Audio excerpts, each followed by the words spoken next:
So today we're going to be going over a scap push-up, and we'll be doing it first in tabletop and then in a plank position, but you can always do it on an incline plank if that's easier for you. I think it's a great intermediary between tabletop and plank.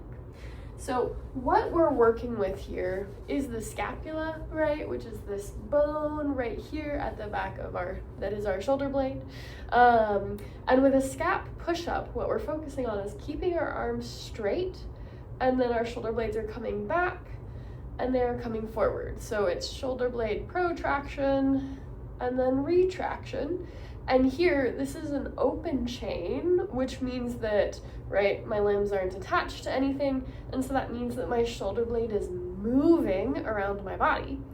But when we're in a tabletop position, we're in a closed chain. And so my body is actually the thing that ends up moving. So if you think about it, this is open chain, which is the motion that we're doing. And when I come into tabletop, right, you'll notice that my shoulder blade stays in the same position in space, but my body is moving around it. And so in this scap push-up position, I'm thinking about having my hands directly underneath my shoulders, and I'm putting a tiny micro bend in my elbows so I don't hyperextend.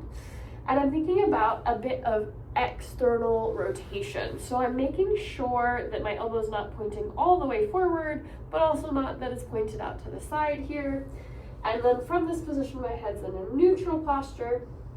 I'm thinking about squeezing my shoulder blades together. Try not to arch your back. Think about your abs staying engaged, pulling your shoulder blades together a little bit down. And then when you're pushing them apart, try not to round through your spine too much. Keep it through the shoulder blades. Thinking about squeezing through your armpit. The serratus anterior is what's really responsible for this.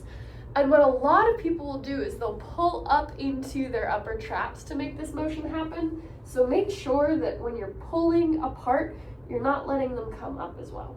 And then if that feels easy, right, you can progress to doing it in this plank position, where you're really focusing on getting all of that movement from the shoulder blade.